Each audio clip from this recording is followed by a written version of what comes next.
નમસ્કાર, આપ જોઈ રહ્યા છો નિર્ભય ન્યૂઝ અને હું છું આપની સાથે રિદ્ધિ. બગદાણાની જે બબાલ શરૂ થઈ છે એ હવે ગાંધીનગર પહોંચી ચૂકી છે, કારણ કે કોળી સમાજના જે તમામ આગેવાનો છે આજે ગાંધીનગરમાં આવવાના છે.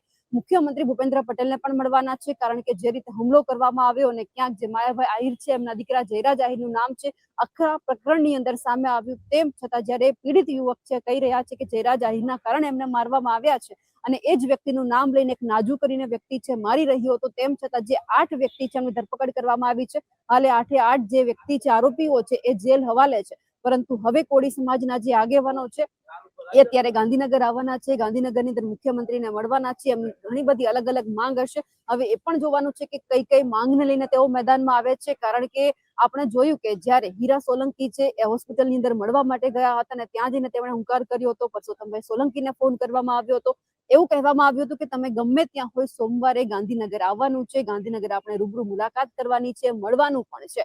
અને હવે આ જ સમય દરમિયાન સવારે જે સૂત્ર પાસેથી એવી માહિતી મળી કે તમામ જે કોળી સમાજના આગેવાનો છે એ બધા જ લોકો પરસોત્તમભાઈ સોલંકીને એમના નિવાસસ્થાને મળવા માટે ગયા હતા. ત્યાં પણ રજૂઆત થઈ હશે અને હવે જે કોળી સમાજના આગેવાનો છે એમની સાથે જે ધારાસભ્ય હીરા સોલંકી છે તે પણ હવે ગાંધીનગરમાં આવવાના છે, રૂબરૂ મુલાકાત કરવાના છે. નવી રણનીતિ પણ ક્યાંક અહીંયાથી ઘડાશે કે હવે કઈ રીતે આગળની કાર્યવાહી થવી જોઈએ, કારણ કે પીઆઈની બદલીની માંગ કરવામાં આવી હતી. પીઆઈની બદલી પણ થઈ ચૂકી છે, પણ હવે બીજી કઈ માંગ છે તે પણ જોવાનું. પણ ખાસ કરીને આપણે જોયું કે જ્યારે ગાંધીનગરની અંદર આ મુલાકાત થવાની છે એ પહેલા કોળી સમાજના બીજા પણ ઘણા બધા આગેવાનો એવા હતા કે જેમણે આવેદનપત્ર આપ્યું હતું. મામલતદાર હોય એમને પણ કહેવામાં આવ્યું હતું કે તટસ્થ તપાસ થવી જોઈએ, કોનો કોનો હાથ છે તે પણ અહીંયા તપાસમાં સામે આવવું જોઈએ. અને એમની સાથે જ્યારે 8 આરોપી છે તમામને જ્યારે જેલમાં મોકલવામાં આવ્યા છે ત્યારે તમામના જે ફોન કોલ છે એ પણ અત્યારે તપાસવામાં આવશે કે છેલ્લે કોને કોલ કરવામાં આવ્યો હતો. એમની મોબાઈલની પણ તપાસ થવાની છે. પણ આ બધાની વચ્ચે એ પણ જોવાનું છે કે જે રીતે પીડિત યુવક નવનીત બાલદિયા કહી રહ્યા છે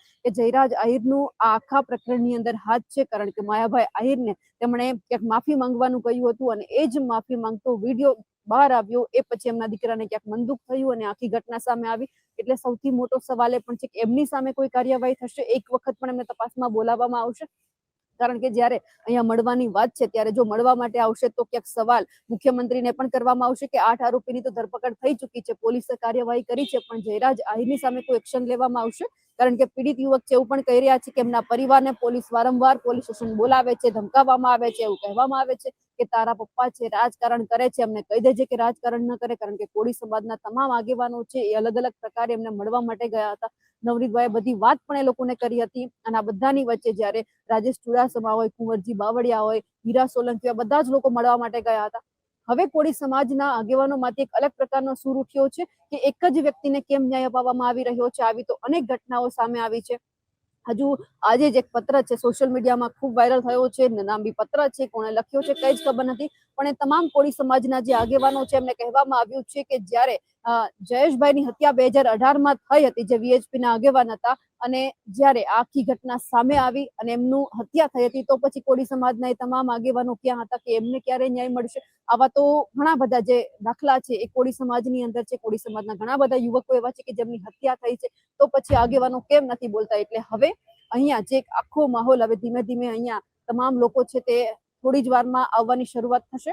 કારણ કે અહીંયા જ્યારે અમે સ્વર્ણિમ સંકુલ એક પાસે ઉભા છીએ મુખ્યમંત્રીને મળવા માટે જ્યારે આવવાના છે ત્યારે એ પણ જોવાનું છે કે રાહ એ તમામ કોળી સમાજના આગેવાનોની જોવાઈ રહી છે.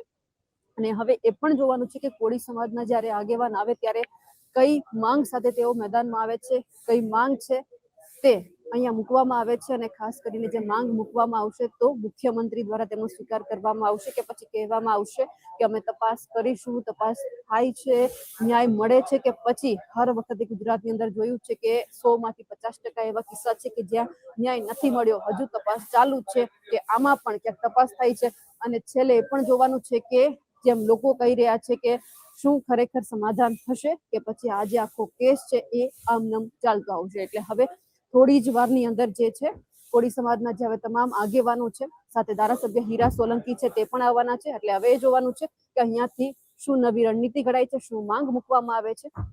તમામ અપડેટ છે અમે તમને આપતા રહીશું. ત્યાં સુધી અમારા નિર્ભય ન્યૂઝ સાથે જોડાયેલા રહો. નમસ્કાર.